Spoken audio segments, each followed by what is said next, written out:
Empty space is not stable.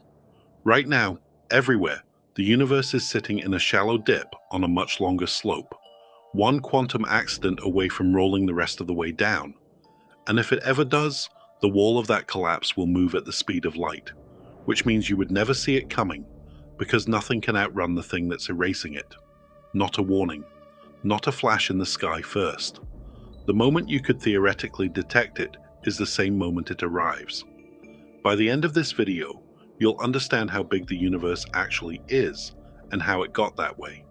What empty space really is when physicists strip away the sci-fi language. What a genuine peer-reviewed, Nobel laureate-endorsed theory called vacuum decay actually claims. And, this part matters, exactly how worried you should be about it. Which is a very different answer than the YouTube thumbnails usually let on. Start with the universe itself, because vacuum decay only makes sense once you understand what it's decaying inside of. The observable universe is about 13.8 billion years old, but here's the detail that trips people up constantly. The observable universe isn't 13.8 billion light-years across. It's closer to 93 billion light-years in diameter, because space itself has been stretching the whole time. Light has been traveling through it. The light left its source 13.8 billion years ago, but the source itself has since been carried much farther away by the expansion of space. That expansion isn't something happening inside a fixed container. The container itself is getting bigger. Try to hold the actual scale of that for a second, because numbers this size stop meaning anything the moment you stop concentrating on them. Current estimates put the number of galaxies in the observable universe somewhere between a few hundred billion and roughly 2 trillion, depending on which survey and which counting method you trust. Each of those galaxies holds, on average, tens to hundreds of billions of stars. Multiply galaxies by stars, and you get a number of stars in the observable universe that's comfortably larger than the number of grains of sand on every beach and desert on Earth combined. And all of that, every star, every galaxy, every scrap of matter we've ever detected, is sitting inside the same false vacuum this video is about to explain. Here's the first thing most people get wrong, and it's a small one, but it's the kind of correction that actually reveals how science works. Everybody credits the expanding universe to Edwin Hubble, and Hubble absolutely did the observational work in 1929 that convinced the world galaxies were racing away from us. But 2 years earlier, in 1927, a Belgian physicist and Catholic priest named Georges Lemaitre had already derived the same expanding universe relationship mathematically, publishing it in a journal most astronomers of the era never read. Lemaitre got there first. Hubble got the credit, for decades, until the International Astronomical Union formally renamed it the Hubble-Lemaitre Law in 2018, a nearly 90-year late correction. Science doesn't always crown the right person first. Sometimes it just takes a committee vote to catch up. We actually have direct physical evidence of just how young the universe was when its light started this journey, and it was discovered almost completely by accident. In 1965, 2 radio astronomers at Bell Labs, Arno Penzias and Robert Wilson, kept picking up a faint, constant hiss in a radio antenna, no matter which direction they pointed it. They cleaned pigeon droppings out of the equipment. They checked for faulty wiring. The hiss stayed. What they'd actually found, without initially realizing it, was the cosmic microwave background, the leftover afterglow of the universe when it was about 380,000 years old, the moment it finally cooled enough for atoms to form and light to travel freely for the first time. It's still arriving from every direction right now, which is a strange thing to sit with. The oldest light in existence is hitting your body as you watch this. Astronomer Carl Sagan had a way of making 13.8 billion years feel like an actual length of time instead of just a big number. Compress the entire history of the universe into a single calendar year, starting on January 1st with the Big Bang. On that scale, the Milky Way doesn't form until around May. The Sun and Earth don't show up until early September. The dinosaurs go extinct on December 30th. All of recorded human history, every empire, every war, every person whose name you've ever learned in school, fits into the final few seconds before midnight on December 31st. Everything vacuum decay is about to threaten has existed for a sliver of that year. Everything vacuum decay's timescale spans would make that entire calendar look like a rounding error, repeated more times than there are seconds in it. There's a second layer to the expansion story most people never hear, and it's the one that actually matters most for where this video is headed. In 1998, two independent teams of astronomers, watching a specific type of exploding star called a Type 1a supernova, expected to find the universe's expansion gradually slowing down under its own gravity. Instead, they found the opposite. The expansion is speeding up. Something is actively pushing galaxies apart faster over time, and nobody knows what it actually is. Physicists just gave it a name, dark energy, and moved on to measuring its effects instead of waiting to understand its nature first. The discovery earned Saul Perlmutter, Brian Schmidt, and Adam Riess the Nobel Prize in Physics in 2011. By current estimates, dark energy makes up roughly 68% of everything in the universe, dark matter another 27%, and every star, planet, and person you've ever heard of is crammed into the remaining 5%. We are, in the most literal sense, a rounding error riding on top of two things we can't directly see and don't understand. Which brings us to the part almost nobody thinks about. What's actually in the empty space between everything? Here's the second correction, and it's the one the rest of this video depends on. The vacuum of space is not nothing. Quantum field theory describes the universe as filled, completely and everywhere, with fields, invisible, space-spanning structures, one for every type of fundamental particle, humming with energy, even in a region with no particles in it at all. One of those fields, the Higgs field, was theorized in 1964 by physicist Peter Higgs and several colleagues working the same problem independently. And it does something specific. Particles moving through it interact with the field and essentially get dragged, and that drag is what we experience as mass. No Higgs field, no mass, no atoms, no chemistry, no you. The mechanism wasn't actually a single person's idea. It came out of 3 papers submitted within weeks of each other in 1964, credited to 6 physicists: Peter Higgs, Robert Brute, and Francois Englert, and Gerald Guralnick, C.R. Hagen, and Tom Kibble. History mostly remembers one name. It took until 2012 for scientists at CERN's Large Hadron Collider to actually detect the particle associated with that field, the Higgs-boson, confirming a 50-year-old prediction with a machine built specifically to smash protons together at nearly the speed of light until something interesting fell out. And in 2013, Higgs and Englert shared the Nobel Prize for it. Brute had died 2 years earlier, and Nobel Prizes are never awarded posthumously, which is its own quiet reminder that being right first doesn't guarantee you're around to be credited for it. You don't have to take the existence of this field entirely on faith, either. In 1948, physicist Hendrik Casimir predicted that if you place 2 uncharged metal plates extremely close together in a total vacuum, they should feel a faint attraction toward each other. Not from any conventional force, but from the quantum field fluctuations that fill even empty space, which gets slightly suppressed in the narrow gap between the plates compared to the open space around them. That tiny pull, since measured directly in laboratories, is called the Casimir effect, and it's essentially proof you can weigh the vacuum's restlessness on an instrument. Empty space pushes back. Think about what that actually means. The vacuum isn't the absence of stuff. It's a specific, measurable state that a field can be sitting in, one you can put a number on in a lab, and states like that can change, which is where vacuum decay actually enters the picture. Picture the Higgs field's energy not as a flat line, but as a landscape. Hills and valleys, where the field's current value corresponds to a ball sitting somewhere on that terrain. Our universe's Higgs field appears to be resting in a valley. But, and this is the unsettling part, calculations based on the actual measured mass of the Higgs boson and the top quark suggests that valley might not be the lowest point on the landscape. There might be a much deeper valley farther down the slope that we just haven't rolled into yet. Physicists call our current position a false vacuum. Stable enough to last, maybe for an extremely long time, but not the true lowest energy state the universe could theoretically settle into. Here's the third correction, and it's the one that turns this from a physics curiosity into the premise of a video with "delete you" in the title.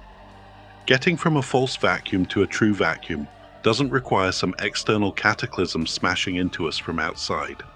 Quantum mechanics allows fields to tunnel, to spontaneously jump a barrier they shouldn't classically be able to cross, given enough time and enough room to try. Physicists Sidney Coleman and Frank DeLucia worked out the mechanics of this back in 1980. Somewhere, at some random point in space, purely by quantum chance, a microscopic bubble of true vacuum could nucleate out of nothing. No trigger, no cause you could point to. Just probability, eventually, doing what probability does given enough time. And once that bubble exists, it doesn't stay microscopic. Because the true vacuum sits at lower energy than our current one, the universe wants to be in that state. So the bubble wall expands, converting the false vacuum around it into true vacuum as it grows, releasing energy as it goes, accelerating outward at very close to the speed of light. Inside that bubble, the fundamental constants of physics are different. Different particle masses, different force strengths, an entirely different rulebook for how matter is allowed to behave. Atoms as you know them don't survive the transition. Neither does chemistry. Neither, obviously, does anything built out of either one. Get slightly more specific about what different rulebook actually means, because it's easy to let that phrase slide past without registering. If the Higgs field's value shifts to the new true vacuum setting, the mass of the electron changes. The mass of every quark changes. Protons and neutrons, built out of quarks bound together by forces whose relative strengths depend on those same underlying fields, would no longer hold together the way they do now, or might not exist as stable particles at all. Chemical bonds depend on the precise mass and charge relationships between electrons and nuclei. Shift those relationships even slightly, and every molecule in existence stops being chemically valid at the same instant. This isn't fire-consuming matter. It's the rules matter, obeys getting swapped out from underneath it, everywhere the bubble wall has reached, simultaneously. It also isn't the only proposed ending physicists have on the table, which is worth knowing before you assume this is somehow the consensus doomsday. Some models predict a heat death, where expansion just continues forever. Stars burn out one by one over trillions of years, and the universe settles into a cold, dark, maximally spread out silence with nothing violent about it at all. Others predict a big rip, where dark energies push accelerate so far that it eventually tears apart galaxies, then solar systems, then atoms themselves. Vacuum decay is a genuinely different category from both, not a gradual fade and not an acceleration to shreds, but a single, near instantaneous phase change spreading outward from one point, more like ice forming across the surface of a lake than a fire, and more like a fire than a slow winter. This isn't destruction in the traditional sense, no heat, no blast wave racing ahead of it to warn you something's coming. It's closer to a system update nobody asked for, rolling out to the entire universe at once, with no opt-out and no cancel button. Try to picture it honestly, because the honest picture is stranger than most disaster movie versions of the end of the world. There's no rumble building in the distance, no light on the horizon getting brighter as it approaches, because the wall of the bubble is moving at essentially the speed of light. The fastest anything is allowed to move, including the information that it's coming. If a bubble nucleated somewhere in our galaxy tomorrow, you would live your entire remaining life completely normally, right up until the literal instant it arrived, because the light carrying any evidence of it can travel no faster than the wall itself. There's no final warning, there's no countdown, there isn't even a before that looks any different from right now. That's the refrain worth sitting with for the rest of this video. It doesn't announce itself. Nothing does, when the thing arriving moves exactly as fast as the news of its arrival. If this is the kind of thing that reframes how you look at empty space every time you step outside afterward, liking this video genuinely helps this reach people who'd want their evening mildly disturbed in exactly this way. Now, the part that actually matters most, because it changes everything about how seriously you should take what you just heard. Here's how physicists actually put a number on any of this, because the universe might be metastable, isn't something you get from a hunch. In 2012, right after the Higgs-boson's discovery pinned down its mass at roughly 125 giga-electron volts, teams including physicist Giuseppe de Grassi, Stefano Di Vita, and colleagues plugged that number, along with the measured mass of the heaviest known fundamental particle, the top-quark, at around 173 giga-electron volts, into the equations governing the Higgs field's energy landscape at extremely high energies, far beyond anything a collider could ever directly probe. What came out was the false vacuum result. Under the standard model of particle physics, run forward using those exact measured numbers, our current vacuum state is not the universe's true lowest energy floor. Here's the fourth correction, and it's the big one. None of this means the sky is currently in the process of falling. Physicist Stephen Hawking wrote, in a 2014 book Forward, that the Higgs potential has the worrisome feature that it might become metastable at energies above 100 billion giga-electron volts. This could mean that the universe could undergo catastrophic vacuum decay, with a bubble of the true vacuum expanding at the speed of light. This could happen at any time, and we wouldn't see it coming. That line got quoted everywhere, usually stripped of the actual calculated odds attached to it. Best current estimates for how long our particular false vacuum should last, based on the measured probability of spontaneous quantum tunneling, land somewhere north of 10 to the power of 100 years, a number so large that the current age of the universe, all 13.8 billion years of it, doesn't even register as a rounding error against it. Could happen at any time is technically true, the same way it's technically true that all the air in your room could spontaneously rush into one corner and suffocate you. Physically permitted. Not what you should actually be planning your week around. There's also a strange kind of logical reassurance built into the fact that you're hearing this at all. If a true vacuum bubble had already swept through our region of space, you wouldn't be watching this video. You wouldn't be anything, and neither would the atoms that make up the screen you're looking at. The simple fact that stable atoms, chemistry, and functioning brains still exist here to ask. The question is itself a kind of evidence, however indirect, that nothing has reached us yet. That's cold comfort against an event with zero warning by definition, but it's real comfort against the idea that it's somehow already underway, and simply hasn't caught up to the part of the universe you're sitting in. There's a real live scientific debate buried in here too, and it's worth naming honestly, rather than smoothing over. Whether our vacuum counts as stable, metastable, or fully unstable depends on extremely precise measurements of the Higgs boson's mass and the top-quark's mass. And those measurements, refined by teams at Fermilab and CERN over the past decade, currently sit close enough to the dividing line between categories that physicists genuinely disagree on which side we land on. Nudge the top-quark's measured mass by a fraction of a percent in either direction, and the entire classification can flip. We are, by the best current numbers, sitting almost exactly on the fence, which is either deeply unsettling or a great argument for building better particle colliders, depending on your temperament. So here's the honest, unglamorous version of this whole theory. The universe is very probably sitting in a valley that isn't the deepest one available.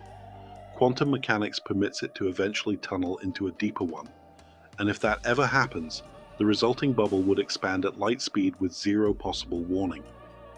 And the timescale on which that's expected to actually occur is so vast that eventually is doing an enormous amount of quiet, patient work in that sentence, closer to essentially never, on any timescale, a human mind can meaningfully hold on to, than something to lose sleep over tonight.